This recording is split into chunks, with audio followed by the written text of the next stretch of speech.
Tembakan teman-teman masih belum presisi atau meleset karena posisi mounting yang kurang tepat. Halo teman-teman, kembali lagi bersama kami di channel Daya Karya Makassar. Permasalahan yang mungkin sering dialami oleh teman-teman semua dalam berburu yaitu tembakan yang sering meleset alias tidak presisi. Hal ini ternyata tidak hanya disebabkan oleh posisi laras yang miring atau tidak presisi ataupun juga posisi cincin yang sedikit miring, tapi bisa juga disebabkan oleh pemasangan mounting yang kurang tepat. Di video kali ini kami akan memberikan tutorial pemasangan mounting yang baik dan benar. Nah, sebelum lanjut, di sini kita kedatangan beberapa mounting dengan tipe terbaru ya. Mounting Discovery dengan material dural seri T7 yakni T7075. Mounting ini merupakan mounting premium dari Discovery dengan akurasi dan tingkat presisi yang sangat menakjubkan. Ya, tak tanggung-tanggung, mounting ini dibuat oleh mesin CNC 5 aksis.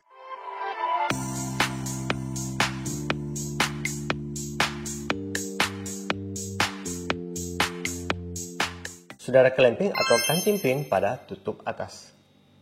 Di akhir video saya akan memberikan kesimpulan yang berisi kelebihan dan kekurangan dari produk ini. Sebenarnya ada banyak video ataupun channel YouTube di luar negeri yang memberitahukan informasi cara memasang mounting yang baik dan benar. Simple tapi cukup fatal. Hal-hal yang perlu diperhatikan adalah yang pertama, samakan ukuran tube teleskop Anda dengan ring pada mounting teleskopnya. Teman-teman dapat melihat atau mengetahui sebuah tube teleskop dengan menggunakan Sigma ataupun bisa bertanya kepada sellernya atau penjualnya berapa tube dari teleskop ini. Nah, untuk tutorial pemasangannya saya menggunakan teleskop West Hunter Sirostop dengan tipe HD Pro 624x50 SFIR ya. Jadi ini masih SFP bukan FFP. Jadi West Hunter mengeluarkan teleskop ini yang terbaru dengan sistem SFP tapi dilengkapi dengan fitur auto stop. Sengaja kami gunakan ini karena akan kami review juga setelah selesai buat konten mounting ini, akan kami review teleskop ini. Penasaran apakah bagus? Saya pun belum tahu ya karena belum direview. Yang kedua, perhatikan unit senapan kita. Apakah relnya 11 mili atau 22 mili? Yang ketiga, perhatikan juga ketinggian dari mounting tersebut. Idealnya, semakin pendek suatu mounting membuat kita lebih mudah dalam men-zeroing suatu scope. Tapi perlu diingat kembali, apakah mounting tersebut mengganggu keluar masuknya magasin atau hal lain yang ada pada senapan kita. Yang keempat, perhatikan eye relief scope Anda.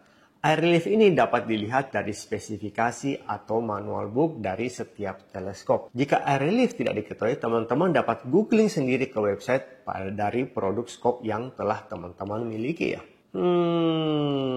Kok membingungkan ya? Gak perlu bingung, kebanyakan orang juga tidak terlalu memperhatikan eye relief ini. Mereka hanya memasangnya saja dan mencari posisi yang enak menurut versi mereka sendiri. Akan tetapi, dengan mendapatkan eye relief yang tepat, membuat pandangan view dari sebuah scope menjadi benar-benar bulat. Yang kelima, menggunakan kunci yang benar. Sebelum melakukan pemasangan, periksa dahulu kunci L atau kunci heksagonal kepunyaan teman-teman semua ya. Jika sudah dol, saran saya sebaiknya diganti dengan yang baru. Sebab hal ini dapat membuat baut dari mounting slack atau dol. Yang keenam, perhatikan posisi baut pengikat rel berada dalam satu sisi yang sama. Kelihatan cukup sepele, tapi cukup fatal juga. Baut yang diikat pada sisi yang sama memiliki kemiringan yang sama. Tapi jika saling berseberangan, membuat posisi mounting tidak pas di tengah. Yang ketujuh, nggak ada yang ketujuh sih, tinggal langsung pasang saja. Kali ini kita akan coba pasang mounting dengan teleskop West Hunter ini ya, ke senapan PCP,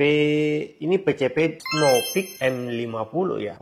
Udah semi auto juga, udah shrouded barrel. Buat teman-teman yang ingin membeli, harga senapan ini sisa satu aja stoknya. Kami jual dengan harga 8,5 juta ya. Udah dapat cover ya yang di belakang ini, terus udah ada busa telurnya ya kopernya. Dapat magasin 2 ya. Cara pakai magasinnya kami belum tahu sih cara pakainya gimana. Nanti belajar sendiri deh di googling ya. Terus ada quick fill, ada seperangkat o-ring ya buat mungkin yang quick replacement kalau ada yang rusak. seperti itu. Oke, nah yang pertama teman-teman perlu perhatikan adalah perhatikan dari posisi blade ya. Jadi pada mounting Discovery seri T7 ini ya, ini udah ada blade ya. Masing-masing mounting sudah ada blade-nya. Blade-nya ini fungsinya buat apa? Blade-nya ini untuk berfungsi ditaruh di tengah-tengah sini, tengah-tengahnya pikat ini, supaya menjaga teleskopnya itu tidak bergeser ke belakang pada saat terjadinya hentakan. Biasanya sih dipakai buat senjata api atau senjata yang memang recoilnya tinggi seperti senapan per atau senapan patah seperti itu ya. Nah ini sengaja kami pasang di sebelah kanan ya. Sebenarnya tidak ada aturan baku harus dipasang di kanan atau di kiri. Di kiri juga bisa. Akan tapi biar lebih jelas saja kelihatan tersorot dengan kamera ya. Jadi kami pasangnya di sebelah kanan seperti itu.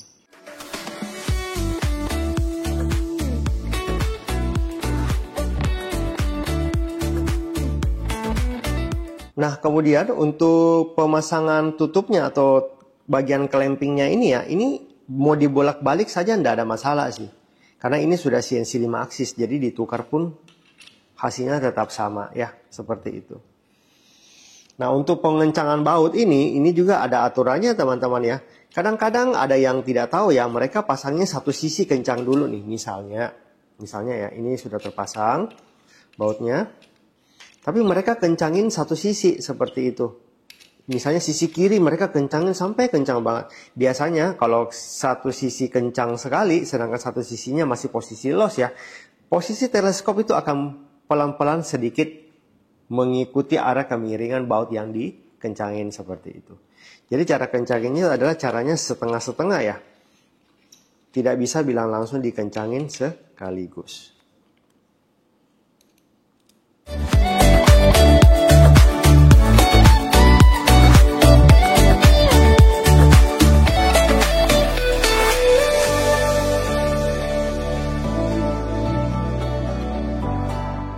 Nah pada saat pengencangan itu teman-teman kencanginnya setengah-setengah ya. Misalnya sebelah kanan dulu setengah seperempat putaran. Nanti sebelah kiri seperempat putaran lagi.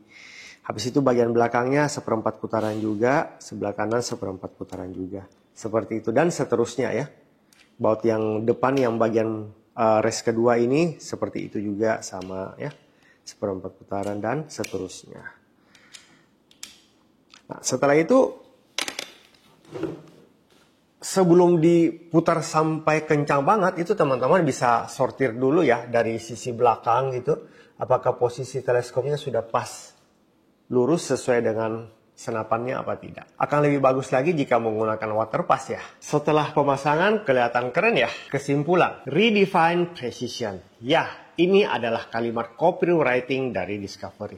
Di mana mereka telah memberikan jawaban kepada merek brand dari USA dan pun Eropa bahwa sebuah brand dari China dapat membuat mounting dengan kualitas yang sama atau mungkin lebih baik. Oke, kelebihan dari produk ini. Yang pertama, sudah ada penambahan inner bore grinding dan clamping. Inner bore grinding adalah proses pembuatan lubang bagian dalam dengan tingkat presisi yang sangat tinggi. Adanya penambahan inner bore grinding ini menghilangkan kesalahan radial dan koaksial comparing dengan model lain yang ada di pasaran. Sedangkan clamping yang dimaksud adalah pen yang keluar dari tutup bagian atas. Tingkat kemiringan tutup mounting itu sendiri dapat dihilangkan. Sehingga posisi bodi dan tutup atas sejajar. Kelihatannya sepele, akan tetapi dengan adanya clamping ini dan inner bore grinding ini membuat perasaan tenang saat berburu dan meningkatkan kepercayaan diri kita dalam menembak. Berikut perbandingan mounting dengan dan tanpa inner bore grinding serta clamping.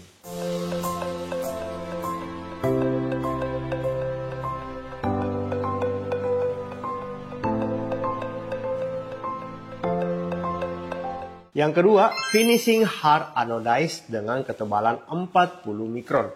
Membuat skop ini tampil lebih premium. Yang ketiga, desain yang elegan dan outlook yang kokoh. Yang keempat, ramah di tangan ya. Jadi teman-teman tidak perlu takut ataupun khawatir jari tangan kita karena semua body mounting sudah dibuat cekung ya. Sehingga tidak membuat tangan kita luka atau lecet. Di balik dari kelebihan tersebut, ada pun kekurangan dari produk ini. Yang pertama, bobot yang lebih berat dibandingkan dengan mounting pada umumnya. Yang kedua, desain yang menurut saya agak kaku. Mengenai ini menurut versi saya ya, tapi tiap orang versinya berbeda-beda. Bisa saja teman-teman menganggap ini nggak ada masalah. Yang ketiga, baut dari mounting ini menggunakan baut heksagonal ya. Agak sulit untuk mencari baut ini di pasaran ya. Yang keempat, harga yang cukup wah untuk pasar Indonesia. Kami mengerti bahwa untuk membeli mounting scope dengan harga 700.000 ini terasa cukup mahal bagi sebagian orang. Tapi jika teman-teman mengejar keakuratan dan kepresisian yang tinggi, apalagi jika unit senapan yang berkualitas, laras yang berkualitas, scope yang premium, tentu tidak lengkap tanpa adanya mounting premium ini. Mounting premium ini memiliki ukuran dari tube 25, 30, 34, dan 35. Buat teman-teman yang ingin membelinya dapat melihat link pembelian pada kolom deskripsi ya. Oke, sekian dulu video kali ini. Tekan like jika kamu suka. Saya Benny undur diri dan sampai jumpa di video selanjutnya. Bye!